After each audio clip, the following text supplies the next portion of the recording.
We can imagine having a colloidal particle in some sort of liquid, and the particle could be moving relative to the solution. Or we can imagine having some sort of tube, like a capillary, made of some sort of solid, and having a liquid move through it. In either case, we're going to have a charged surface on our solid, if we have a non-zero surface potential, and a liquid's going to be moving relative to it. We're going to find in every case that there's a relationship between how fast the particles are moving and a voltage. We can split the four phenomena we're about to study into categories based on what's moving, what's being applied, and then giving that effect in a name. So first, what's applied? We can imagine applying an E field.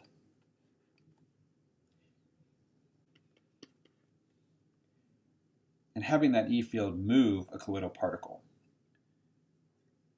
This is called electrophoresis. On the other hand, we can imagine taking an electric field and actually moving the liquid. This is called electroosmosis. We can imagine applying gravity to a colloid and having the particles either sediment if they're heavier than the liquid, or cream, that is, rise to the surface if they're less dense than the liquid. So in this case, what's moving is the colloidal particle.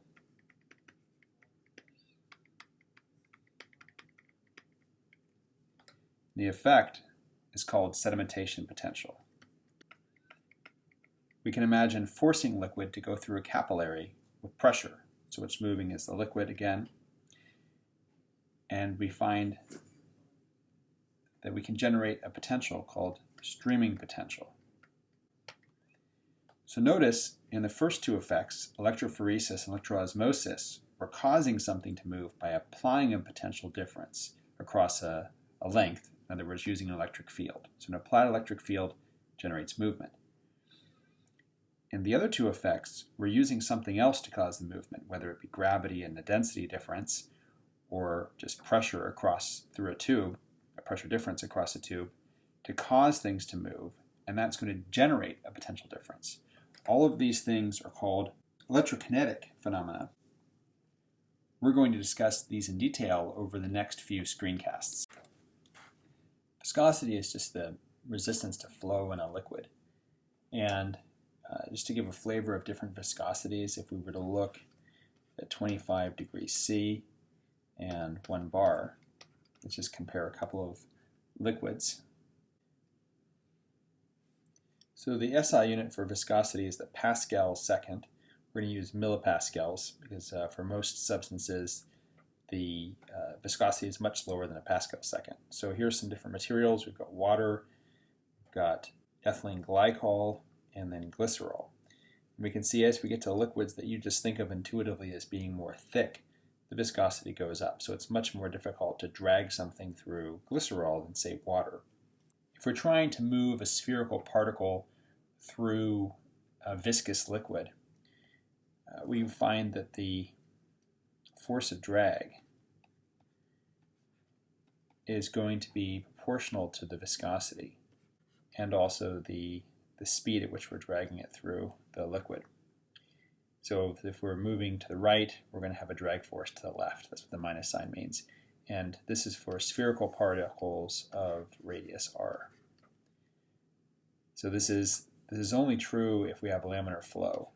And that's what you will get if you go through if you drag this particle through a viscous liquid at low speed. And the speeds we're going to be dealing with in electrokinetics are all going to be low speed. So we're going to get laminar flow.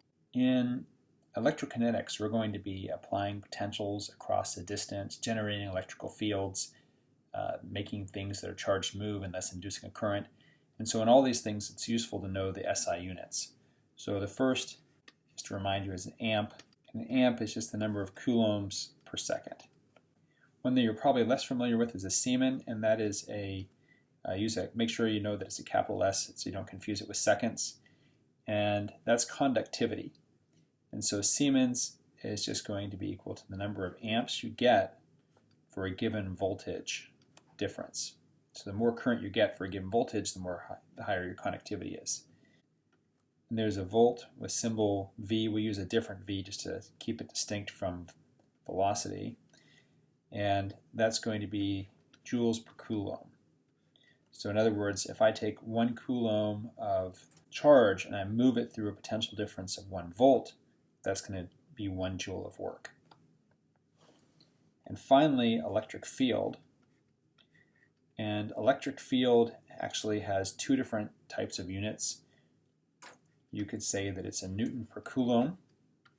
In other words, how much force it takes to push a coulomb of charge is giving you a measure of how strong the electric field is, or you could just as well say that it's a volt per meter. So if I have a certain voltage difference, and that certain voltage distance is a certain distance apart, those 2 numbers tell me how strong the electric field is. You're going to need all these units, be able to manipulate these units to be able to check and cancel your units in electrokinetics.